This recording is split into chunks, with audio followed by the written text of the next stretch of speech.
Donald Trump is sparring with the US intelligence community, yes, his own intelligence community. And this is following the recent assessment that was put out to essentially report what the major threats are to US national security. Now, we talked about it on yesterday's show, but just to quickly summarize the findings of the report. Number one, a border wall was not really mentioned. That was not considered one of the primary threats to be concerned about. However, Iran is not developing nuclear weapons. They are still following along with a 2015 nuclear deal, even though Donald Trump has pulled out of it and has implemented sanctions against Iran. Russia and China are actually more aligned and do pose cybersecurity threats. They are specifically targeting our electric grid and also the 2020 election. North Korea is unlikely to give up nuclear stockpiles, and ISIS continues to stoke violence in Syria. Now, to be fair, ISIS has lost a lot of ground in Syria and in Iraq, but the intelligence report essentially says that ISIS has not been wiped out as a threat. They still pose some level of threat in Syria. So Anna, at first I thought you were saying that Trump was at war with his own intelligence, which also makes sense because he has at times said, I'm like a smart person. When in reality he knows he's not. So there's a little bit of a conflict there as well.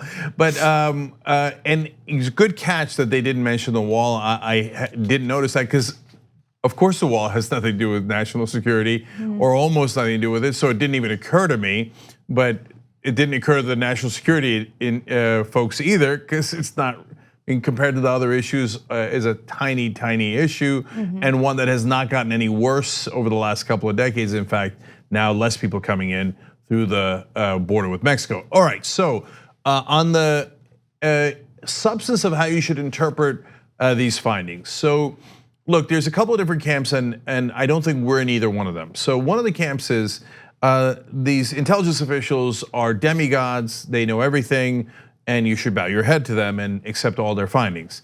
And then there's the other camp, which is the Trump camp, which is, they don't know what they're talking about.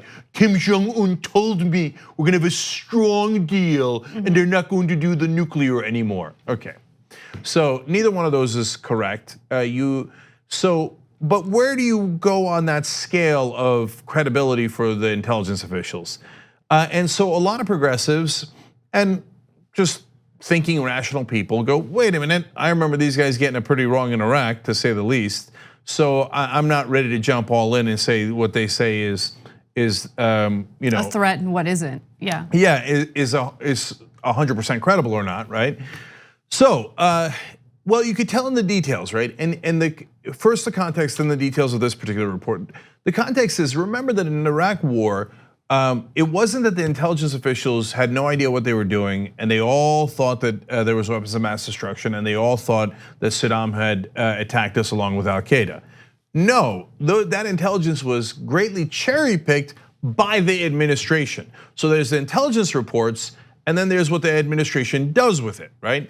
So in reality, intelligence officials very clearly said that Saddam Hussein did not attack us on 9/11. But Dick Cheney and George Bush came out and implied that anyway, and then the media did a terrible job of going along with that talking point. On the weapons of mass destruction, they were mixed, and Dick Cheney took the parts that he liked and said, yaha, right? And buried the parts he didn't like. So it's not quite fair to put that all on intelligence. But do they lean a little bit more towards being cautious throughout the world about national security, and hence a little bit more warlike? Hey, hey, we got to be careful. Let's keep fighting ISIS, etc. Yes, so they have a thumb on the scale, probably unwittingly, being more hawkish. Look, okay? The only thing that I saw from this report that raised a few questions for me, a few red flags, was the analysis on what's happening in Syria and Iraq in regard to ISIS. Because there is this consensus among Washington elite and the intelligence community that pulling out of Syria is a bad idea. That's something that Trump has decided to do. And it's one of the few things that Republicans in Congress actually stood up to Trump on. This country loves war. But I think what gives this report credibility is the honesty in what's going on with Iran. 100% right. Yeah. I totally agree. And I actually find this report more credible than than almost any of the reports I've seen in the last 20 years. Because in this particular case, the rest of the establishment, even I would say the media, et cetera, and certainly the neoconservatives, which usually dominate in this arena, are against Iran. So they agitate towards more conflict with Iran. So they will cherry pick any slight evidence to say, well, I mean, there was a gun in Iran, so they have a weapons program. They have a weapons program. I'm exaggerating, but not by much. Okay. So in this case, though, the report was like, no, they're complying. They're complying with the agreement, even though we pulled out of it. So that is, in this context, extraordinarily honest. Yes. And so that buys them credibility on the other issues. Absolutely. Most of what this report indicates about our real threats conflicts with what Trump believes. So I'm gonna give you this awesome video that shows you what Trump says and then what the National Intelligence Director Dan Coats says as he is participating in a hearing about the findings of this report. Take a look. We have won against ISIS. We've beaten them, and we've beaten them badly. ISIS is intent on resurging and still commands thousands of fighters in Iraq and Syria. Chairman Kim, we have a great chemistry, and we're well on our way. You know, we signed an agreement. It said we will begin the immediate denuclearization. North Korea will seek to retain its WMD capabilities and is unlikely to completely give up its nuclear weapons and production capabilities. I have President Putin. He just said it's not Russia. I will say this, I don't see any reason why it would be. Not only have the Russians continued to do it in 2018, but we've seen indication that they're continuing to adapt their model. So CNN did a good job juxtaposing, Trump's, statements with what the intelligence report finds. Now, guys, even if you're MAGA, you know the reality. Who do you think is more likely to be telling the truth? Donald Trump, who contradicts himself and lies about 18 times a day, or the serious professionals who look into this and actually have an incentive to, if any incentive at all, it would be to be more hawkish, right? And yet on issues like Iran, they're not. And so, and by the way, on some of the issues they would tend to, hey, look, there's no need for conflict there. And on other issues, they say, no, we need more conflict. That balance shows you that they're actually looking at the intelligence as opposed to having preconceived notions. So you know that. And by the way, if you don't know, the FBI director and the director of national intelligence are both Republicans. And Dan Coats, who's the director of national intelligence, is a very right-wing Republican. So it's not like he has any incentive to disagree with Donald Trump and to contradict what he's saying. And he was picked by Donald Trump. If anything, he has an incentive to agree with Donald Trump, but he just can't because that's not true. In fact, when pressed on some other issues, including Russia, he said we should discuss that behind closed doors, which I found to be very interesting. Absolutely. So a few other things I want to mention. I thought it was interesting how the report also went into some of Trump's economic policies and how that poses a threat because of the alliances that we're now seeing internationally. So according to the report, American trade policies and unilateralism, meaning unilateralism by Trump, have strained traditional alliances and prompted foreign partners to seek new relationships. And so, we talked about this a little bit previously in regard to the trade war. All of a sudden, you're seeing Mexico doing business with China. They're forming an alliance there, which means even when the trade war is over, American businesses will be hurt because, well, someone else has taken their place. And so it would be much harder to create that business relationship again.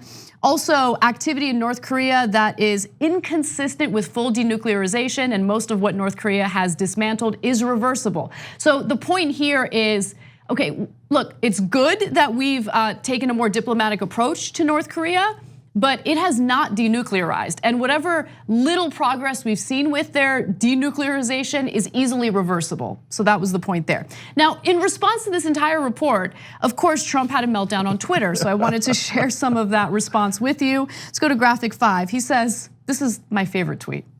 The intelligence people seem to be extremely passive and naive when it comes to the dangers of Iran. They are wrong. When I became president, Iran was making trouble all over the Middle East and beyond. Since ending the terrible Iran nuclear deal, they are much different.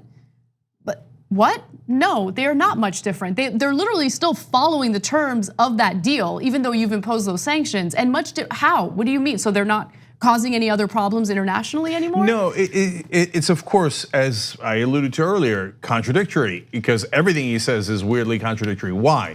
His motivations are to say, I'm tough on Iran, so Iran's now knows their role and is being compliant with me because I'm so strong.